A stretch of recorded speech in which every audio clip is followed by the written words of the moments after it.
권력의 가장 높은 자리에서 스스로를 가장 낮은 자라고 불렀던 교황이 있습니다. 오늘은요, 역사상 가장 위대한 교황 중 한 명으로 손꼽히는 성 그레고리오의 아주 놀라운 삶 속으로 함께 들어가 보겠습니다. 자, 이 모습을 좀 보세요. 화려한 예복에 삼중관까지. 당시 서방 세계 최고 권력자였던 교황의 지위를 한눈에 보여주죠. 하지만 이 모든 권위의 정점에서 스스로를 전혀 다른 이름으로 부른 사람이 있었습니다. 네, 바로 이 질문이 오늘 이야기의 핵심입니다. 도대체 어떻게 최고의 권력자가 스스로를 가장 낮은 자, 종이라고 칭할 수 있었을까요? 그 이유를 알기 위해서 그의 이야기 속으로 한번 들어가 보시죠.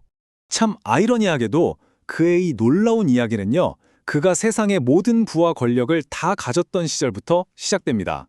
그레고리오는요, 태어날 때부터 요즘 말로 하면 금수저였습니다. 로마의 아주 유서 깊은 원로원 가문에서 태어나서 최고의 교육을 받았고요.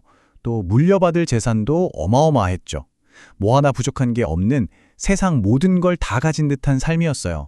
그런데 그는 이 모든 걸 다 버리기로 결심합니다. 그냥 뭐 일부를 기부하는 그런 수준이 아니었어요. 자신의 전 재산을 다 정리해서 시칠리아와 로마에 7개의 수도원을 세웁니다. 그리고 자신은요, 그냥 이름 없는 수도자가 되어서 가장 낮은 자리로 내려갔습니다. 정말 급진적이고 완전한 선택이었죠. 그의 수도 생활은 우리의 상상을 초월할 정도로 혹독했습니다. 스스로를 정말 극한까지 몰아붙였는데요. 육신을 혹독하게 다루어서 훌륭한 거룩함을 얻었다. 이 기록이 그가 어떤 삶을 살았는지 그대로 보여줍니다. 세상의 부귀영화는 완전히 등지고 오직 신앙에만 모든 걸 쏟아부은 거죠. 이렇게 고요하게 수도자의 삶을 살아가던 그에게 운명은 전혀 다른 길을 준비하고 있었습니다. 당시 로마는 말 그대로 재앙에 휩싸여 있었습니다. 서로마 제국이 무너진 뒤에 사회 기반 시설은 전부 붕괴됐죠. 티베르 강이 범람했죠. 거기에 엎친 데 덮친 격으로 끔찍한 전염병까지 도시를 덮쳤습니다. 설상가상으로 도시를 이끌던 교황 펠라지오 2세마저 전염병으로 세상을 떠나고 맙니다. 로마는 영적인 지도자와 실질적인 지도자를 모두 잃고 정말 극심한 혼란에 빠져들었죠. 바로 그때였습니다. 절망에 빠진 로마 시민들과 성직자들의 시선이 단 한 사람에게로 향했습니다. 바로 수도원에 은둔해 있던 그레고리오였죠. 이 혼란의 시대에 사람들은 그의 높은 덕과 지혜에서 유일한 희망을 본 겁니다. 그래서 만장일치로 그를 새로운 교황으로 추대했습니다. 하지만 그레고리오는 교황직을 전혀 원치 않았어요. 그는 그 무거운 책임을 피해서 필사적으로 도망쳤습니다.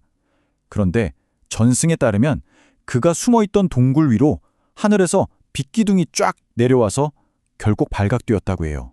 정말 영화 같은 장면 아닌가요? 결국 교황직을 받아들인 그레고리오. 그가 가장 먼저 한 일은 도시를 삼키고 있는 전염병과 정면으로 맞서는 것이었습니다.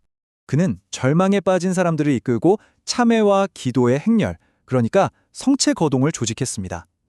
성모 마리아의 초상화를 앞세우고 로마 시내를 행진하던 중에 그레고리오는 놀라운 환시를 보게 됩니다. 바로 미카엘 대천사가 역병을 상징하는 피 묻은 칼을 칼집에 다시 넣는 모습이었죠.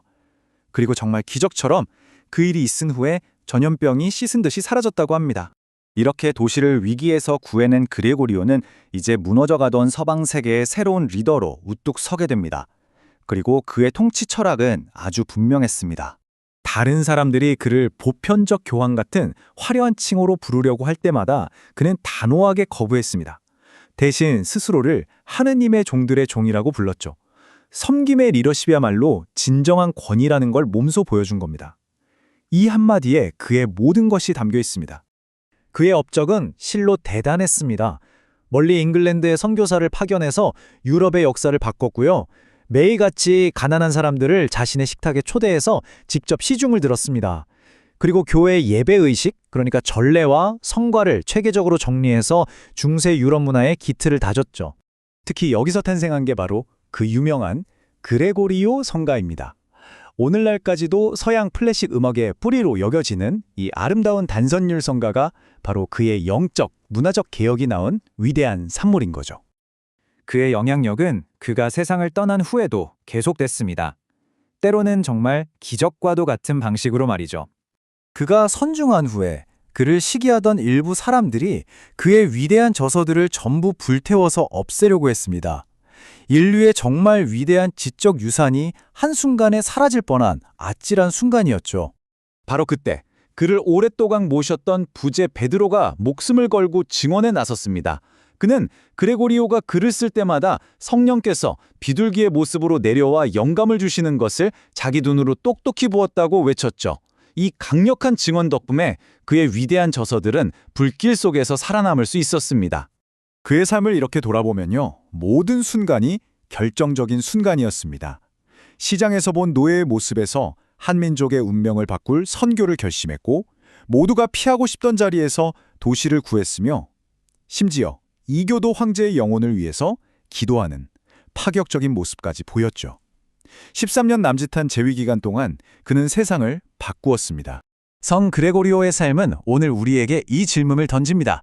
모든 것을 가졌을 때 그것을 버릴 수 있는 용기, 그리고 최고의 자리에 올라서 스스로를 가장 낮은 자라고 칭했던 그의 모습에서 우리는 진정한 리더십과 위대함의 의미를 다시 한번 생각해 보게 됩니다. 여러분은 어떻게 생각하시나요?